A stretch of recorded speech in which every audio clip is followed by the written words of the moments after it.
دا ورو سوال کړی دی چې یو کس لګیا وي دی وي چې سنت طریقه دا ده چې کله مانځه ته ودرېږي نو د دې دوو خپو په منځ کې به د ورغوي هم رزې پرېږدي لکه دا ورغوی دی نو دومره ځای به یې دوو خپو په منځ کې پرېږدي نو آیا دا خبره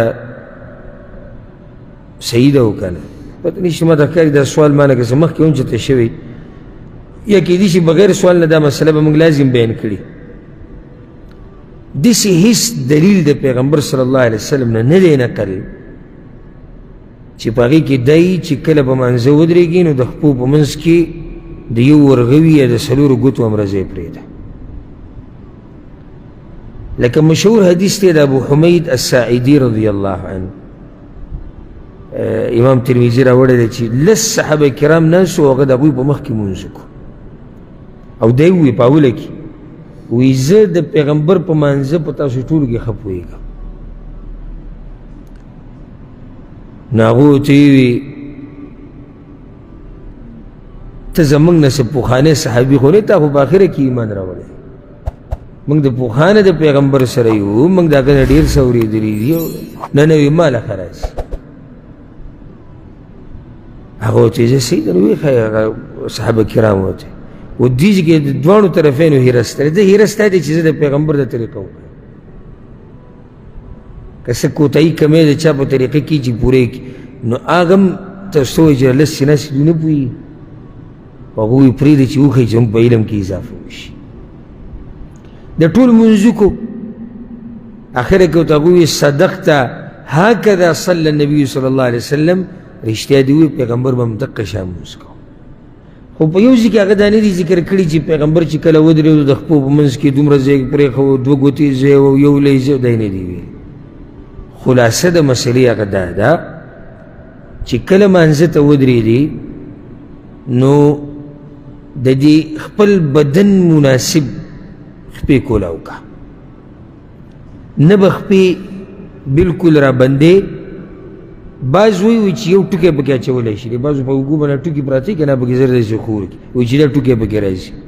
دې ټوکي دا نه چا ښولی بعض وایي څلور ګوتې بعض وایي یو لۍ نو دا کمزورې خبرې دي نو بعض دومره کولاو ودرېږي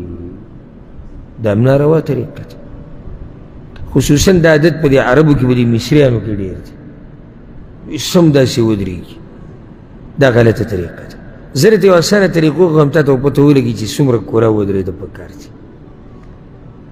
که چېرته ته د خپې ډېرې راټولې کړې که نه او اوږه دې د ملګري سره ولګوله حکم دا دی چې ته به اوږه هم لګې خپه به هم لګې که نه مانځه کې په صف کې اوږه دې ولګوله او خپې دې ډېرې راټولې کړې دا خپې نه لګي لګي نه لګي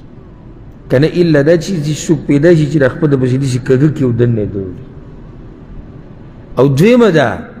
که چېرته د خپې دې ډېرې کولاو کړي نو د هغه اوږې د سره نه لګي نو کله چې ته داسې ودرېږې یو دوه ملګري راپاسې ته راشه ته راشه راشه دغه دې طرف ته مراد دې طرف ته راشه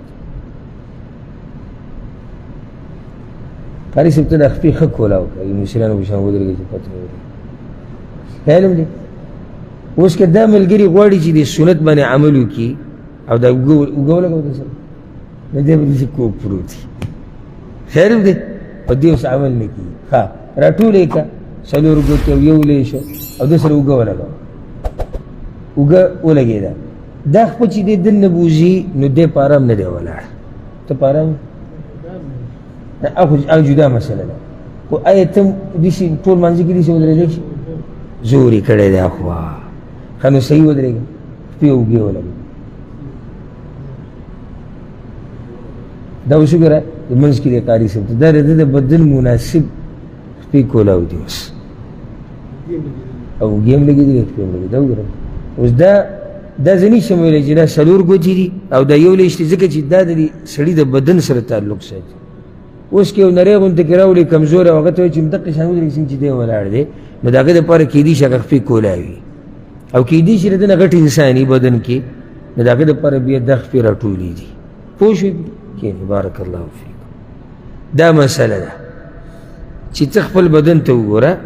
دا غي مناسب ته ودرېږه مخ پې ډېرې کولاوها او مخ پې ډېرې راټولوه بعضو دومره راټولې کړي داسې او په منځ کې پکې داسې هم شي ته وایي یا الله دغه دې راولید او دغه دې راولید نو داسې طریقه شو ته مطمئن نه چې دې ډېرې کولاو کړې دا هم ته مطمئن نه ولاړ دا له زه لیکل درکړم ستړی کېږي سړی چې کله سړی خپې ډېرې کولاو او چې ډېرې راټولې کړي دی هم ستړی کېږي او چې ته مناسب ودرېږې نو بیا به ته نه تنګېږې والله اعلم